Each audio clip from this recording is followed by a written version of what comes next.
Hey guys, welcome back to my channel. Before we get started, I have to wish all of you guys a happy new year. I wish you guys a prosperous one, and I wish you guys a successful one. You know, all those goals that you guys have planned for the 2020 um, year. I hope you guys complete them. You've reached them, and yeah. So I haven't been on here in a while, and I apologize for that. I've had a lot going on these past 2 months. And I hope you guys can understand that. It really took a toll on me emotionally and mentally. Um, I've currently switched schools. I'm not working in the school in Brooklyn. I am now working in a school in the Bronx. And you're probably wondering, like, whoa, hold up. Let's rewind that. Yeah. Um, some of you who do have me on Instagram, um, you guys may have kind of gotten a little snippet, but I'm gonna tell the whole full story on here. So if you would like to know, um, please continue watching this video. So basically, I got assaulted at my old job by a student who was in my class who was not supposed to be in my class in the first place.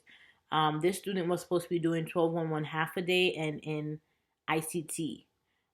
Originally, he wasn't on the ICT roster. He ended up coming into my class. He was my 13th student. So he was actually over my roster. And, this was a student who was ED, um, schizophrenia, clearly saying he wants to kill me, he wants to kill himself, he wants to kill other students in the classroom. And every single time I reported, I said something to the social worker. We need to call this kid's family.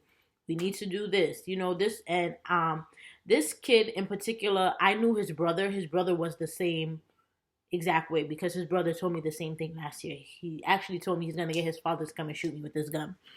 And when I was told that, you would think that my school would have done something. No, they didn't do jack squat. Um, so yeah, I had the brother, the little brother this year. I had the older brother last year in first grade. So I had the younger brother this year. So just coming from that, like I knew that he would be the same, kind of, sort of. So yeah, I ended up getting assaulted. I got kicked near my ankle, where my ankle was black and blue. Like the student kicked me so hard that I had to put a cast on it, and I had to wear it for about a week and a half. And when I got attacked, my principal and my assistant principal were not in the building at the time. So immediately when it happened, I did, let them know of the incident. The next morning when I woke up trying to come to work, I could not. I like my ankle, excuse me, was hurting the crap out of me. And then that's when I had them work. I instantly showed them I'm not going to work. And then on top of that, he punched me in the back of my head. So I was starting to feel like headaches, like my front area was hurting me all the way from the back coming to the front. So I was just like, yeah, I'm not gonna be able to come in. I immediately went to the doctors, let them know what happened. I was out for the week. We ended up having a holiday. I think it was like Columbus Day or something. So I ended up going back to work after Columbus Day. And then after that incident happened, Columbus Day, I returned and I saw my assistant principal. And I was like, well, is this student going to be with me today? Is there any way he can get, removed just for a day? He was like, oh, what did you do to him to make him do that to you? Now, instantly, I'm just coming back. Before you say hi, Miss Dixon, how are you? Is everything okay? Is your ankle good? No, you immediately go to that. So I walked away. And I'm like, all right, I see where you stand. Mind you, I've never had an issue with the AP. He's never came at me like that. But I'm like, all right, since I got hurt, everybody want to act different. Oh, that's cool, no problem. All right. So I had an incident with this little girl. She was having a emotional meltdown, and I asked the para, to come bring her to the classroom because she needs to finish some work. And I was like, she ain't gonna go outside until she finishes, these couple activities. I had her and another student plus the para with me because I'm not allowed to be with a child by myself in my room. He's trying to say that I left her by herself and she was having a tantrum. I'm like, okay, he writes me up for that. Okay, I'm not gonna pay him any mind because you just came down the stairs. You didn't see anything that happened. So how you gonna assume that I left her? You're just coming down from wherever you're coming down. You instantly see her and you just assuming that I left her. All right, whatever, cool. And then he tries to come in my room again. Oh, he want to talk about the incident. I said, no, I don't feel comfortable talking to you about the incident. He's like, oh, it doesn't have to be like that. Oh, you can't do that. I said, I don't feel comfortable talking to you about the incident. Came with his notebook and his pad ready to write. Well, you could write your way out of my room.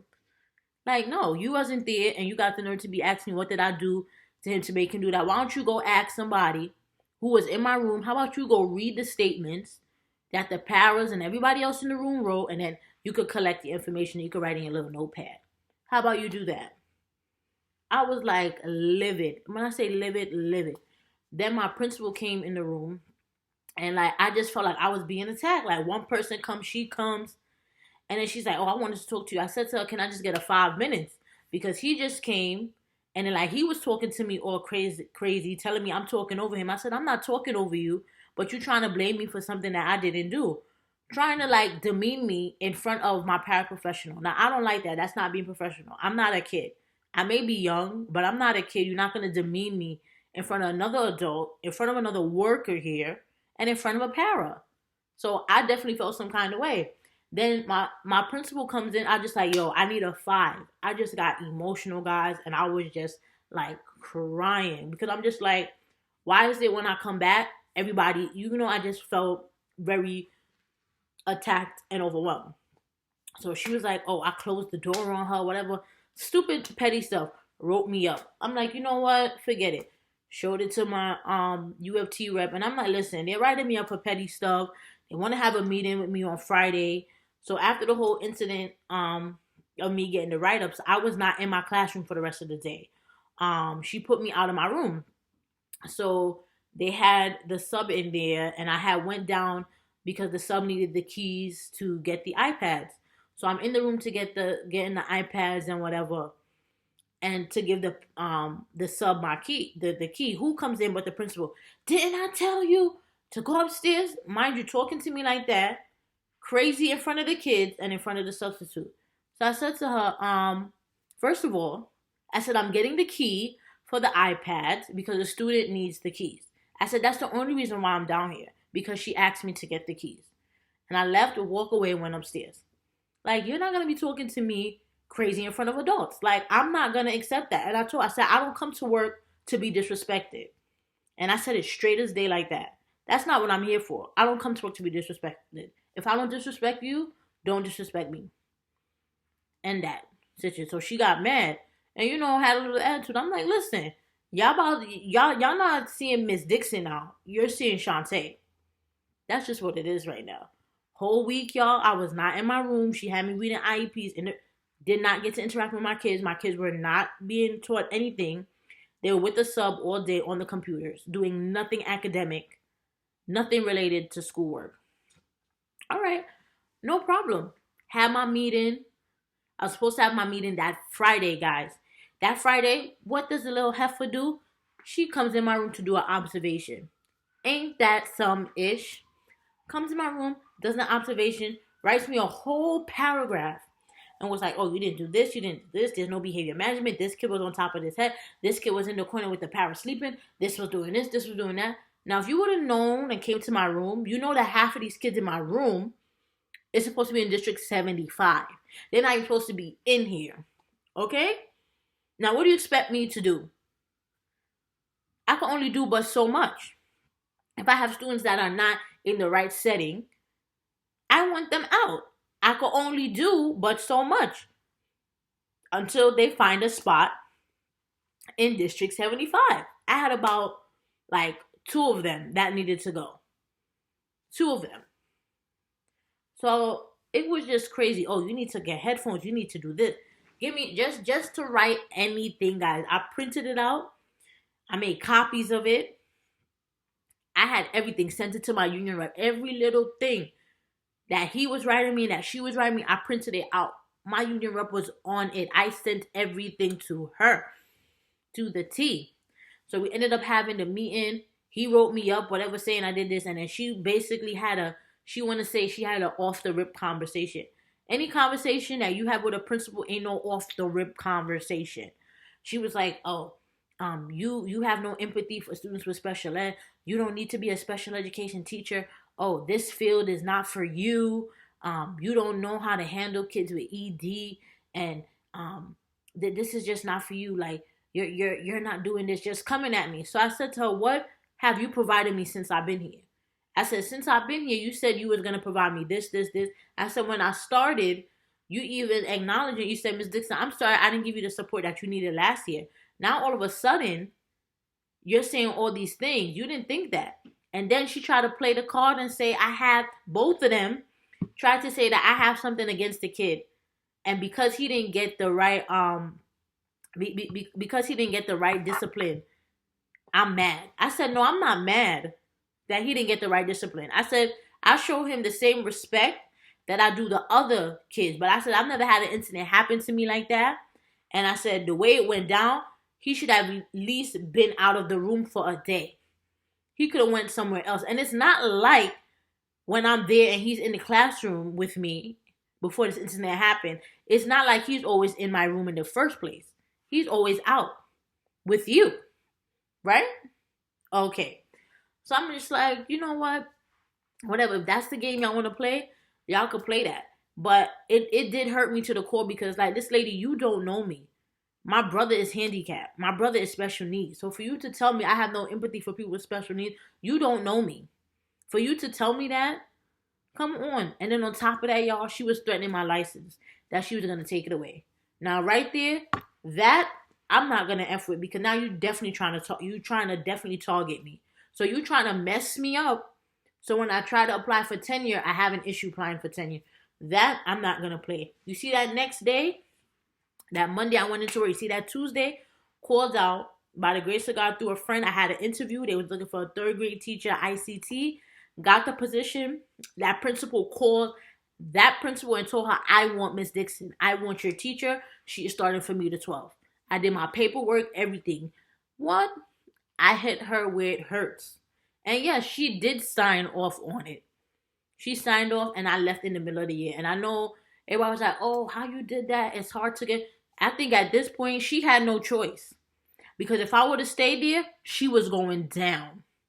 If I would have stayed there, she would have been going down. Because I know she would have had a target for me. I would have been on her back the whole year. The whole year. I could have definitely tell that was coming. But it just goes to show you, like, some of these principals are so wicked and bad mind. They don't want to see other people doing good. And they will try to take you down. And it's not even take you down, but they use their power. They just have this power struggle over you. And they just want to use it. I mean, just use it and abuse it. You see me now, a young teacher, just got my master's, my two,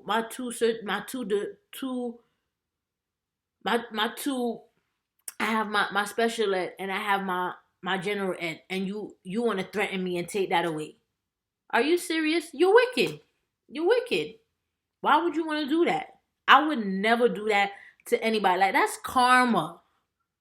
That's karma. You know how hard it is for teachers to work and bust their ass and get their masters in that? I'll bust my ass for that drink. Okay? And you think I'm going to let you take it away? Shoot. She had another thing coming. So by the grace of God, I'm now working in the Bronx. I teach third grade ICT. It is a different grade for me. Doing testing this year. I'm nervous, but excited. I'm very happy at the place where I'm at, y'all. I'm very content. I work with a teacher who's been in DOE for like 5 years. She's been teaching for about 8. So I'm very comfortable. Me and her get along very well. We bounce off of ideas off of each other. We work very well. Compared to my first year in ICT, you guys already know the story. Me and my co-teacher, which was a guy, we did not work very well. But me and this co-teacher that I have this year, we work perfectly well. No complaints. I love the school. I love the environment. Everybody is very supportive. we share resources, we give each other resources. Like, I'm not staying up late till 2, 3, 4 o'clock trying to plan lessons. Like, I don't have to worry about any of those things, guys, like, at all. So, I'm happy. This is, I could honestly say, this is a school that I could possibly see myself retiring in. And if you hear me saying that, like, I must really like this school, and I really do. I have a mentor now. I'm gonna be applying for tenure next year, so I'm ready. I'm on a game. I'm on a roll. So, I'm starting off 2020 real strong. Um, you know, and just focus, y'all. And I just want to share this story with y'all because this does happen in not only DOE schools, but a lot of teachers don't talk about these things when it comes to administration and the power struggle of principals and the games and things that they do to teachers. And we're kind of like left to kind of sit back and not say anything. But there's kind of a way that we need to be able to approach these principals and kind of say things, but um, not be it's not be rude, but kind of say things in a manner where you're not trying to come at them, but letting them know, like, I can play that game that you're playing too, kind of thing. But yeah, I hope you guys understand. And yeah, I'm gonna keep the videos coming up. If there's any videos that you guys would like to see, just let me know. Leave a comment down below, and I look forward to you guys in my next video. Bye, guys.